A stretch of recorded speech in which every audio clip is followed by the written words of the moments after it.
giving some history there as well. And you guys know that at the moment, SA and America, it's not the best of friends at the moment. There is a bit of heat. But what I like about what Gayton said was that sometimes you have to lower your ego and understand to be second now, yet you are being first. By lowering your pride, lowering your ego, so that you can achieve what you need to achieve. And this is not just about you in a workplace, this is about people's livelihood. This is about your people as South Africa.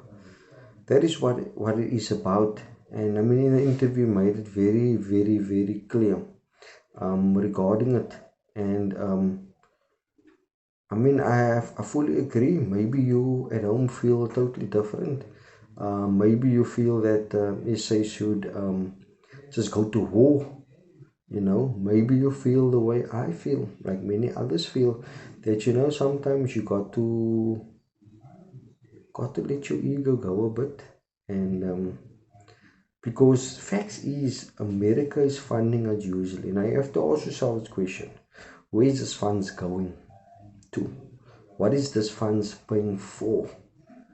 Is it people's salaries, the doctor's salaries? Because he's going for the HIV and AIDS.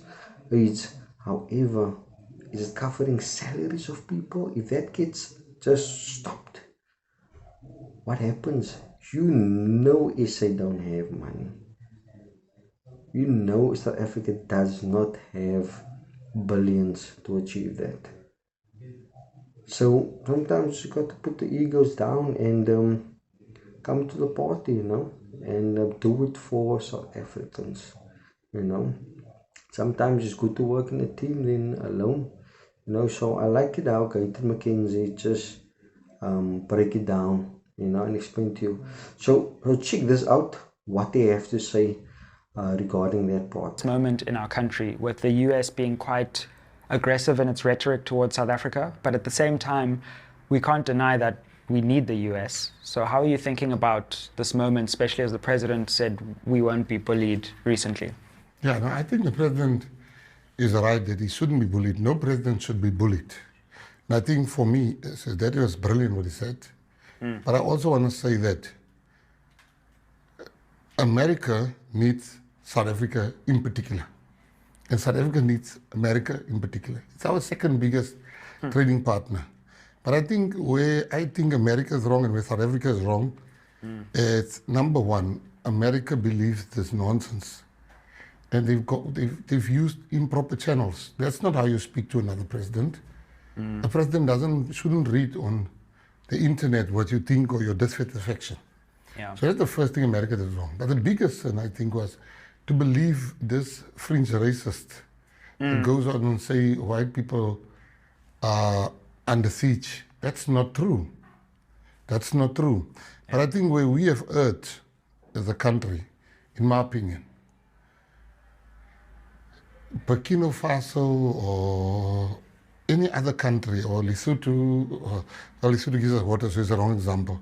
Burkina Faso cannot wake up tomorrow and tell us, you can't do this, you can't do that. Sure.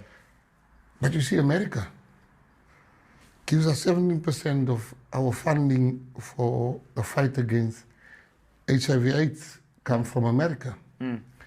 AGOA is a concession that Americans have made. Yeah. Now, when a person gives you money, now people get angry with me, but I know the rules of life that fits me. I don't have gray rules. Yeah. I don't believe life is gray. When a person gives you money, you cannot ignore that person, and that person has a right to ask you questions. Sure. I do think that we need to address the Americans and try to fix the relationship. The last thing on this issue I want to say is, there's a lot of people that said I'm ass leaking. Maybe they're right. I think maybe they're right. I can't argue that. But you see, a leader does not make you an ordinary person. It makes you a person leading ordinary people. A leader must not have an ego. A leader must say, my people are going to die. People are going to die if they stop PEPFAR. Sure. Doctors are going to lose their jobs. Nurses are going to lose their jobs. And if we lose AGOA, a lot of industries, businesses is going to die. Now, as a leader, I need to put that before my ego. If it means I have to lick us for my people to stay alive, I, as Gayton Mckenzie, not a GNU, I would do that.